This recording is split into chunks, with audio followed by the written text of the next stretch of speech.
I don't know if anyone's talked about this yet, but what is the possibility that JT Daniels decides to skip going to the NFL draft and staying at Georgia for another year? He has the eligibility to do it.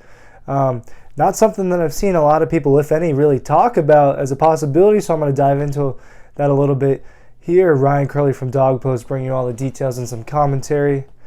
So, JT Daniels, someone who most people are assuming is going to go to the NFL draft after this season, that he's one of the top quarterback prospects for the 2022 NFL draft. I get all that. But, I mean, let's really analyze his career and his injury-riddled career, if I may. His freshman year at USC wasn't anything really special about it. Yeah, he was a high prospect coming out as a freshman, but there wasn't anything particularly special about his freshman year. I mean, he played 11 games. He didn't have 3,000 passing yards. His completion percentage was under 60%. So it's not like he had this insane freshman year where it was like, oh my gosh, that guy is an NFL prospect. And then he tears multiple ligaments in his knee during the first game of his sophomore year, and then he transfers to UGA.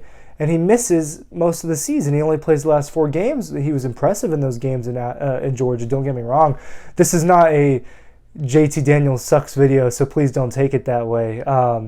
This is merely just discussing the possibility that discussing what I think is an increased possibility that he decides to hang around in Athens one more year. And we'll talk a little bit more about what might go into that.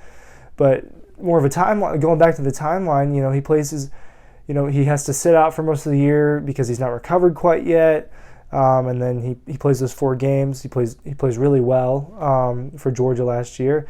And then this year, he's dealing with the oblique injury first and now the lat injury. These are 2 different injuries. And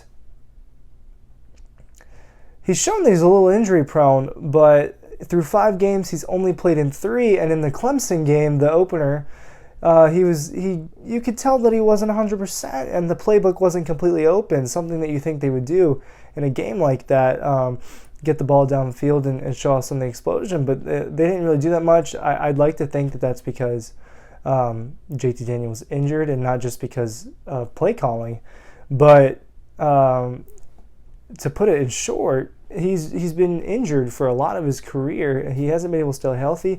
And from what I've read, what I've seen, what I know from this week at practice, I don't know that he's going to play against Auburn. So that's another game he's in danger of missing.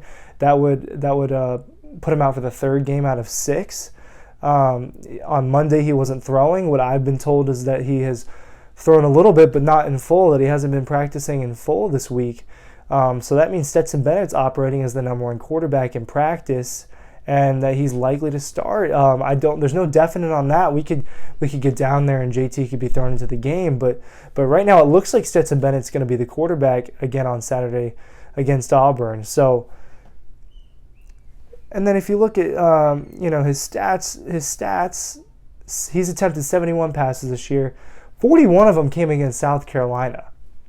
I mean, there's not really much of a sample size to work with, and if he continues to miss football games, how much of a draft stock is he really going to have? He might, if the NFL is his goal, that's something he might have to stay back another year if he wants a real shot to be a higher draft pick. Obviously, that's ultimately up to him and whatever agency team he chooses and what the pro scouts are saying about him. But right now,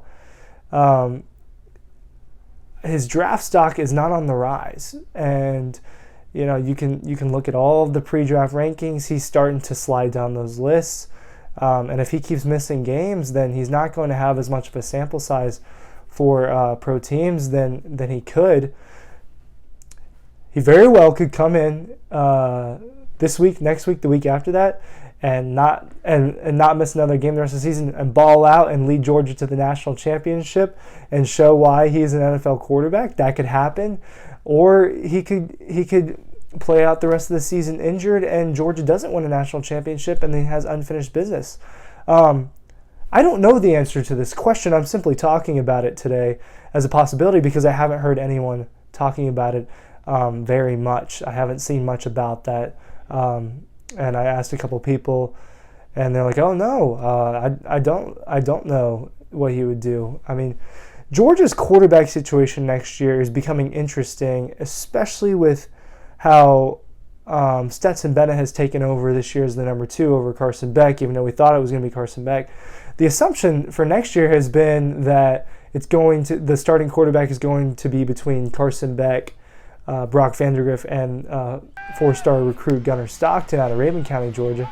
But what if either Stetson or JT Daniels or both stay? I mean, that's a completely different conversation, and it's all hypothetical for right now, and we'll find out in the coming months if any of this is going to come to fruition, but I just wanted to get on here and talk about that for a little bit. Remember to go to the site, dawgpost.com, for all your insider coverage and news. Keep up with the social media links, and we'll have all your coverage for Auburn this weekend.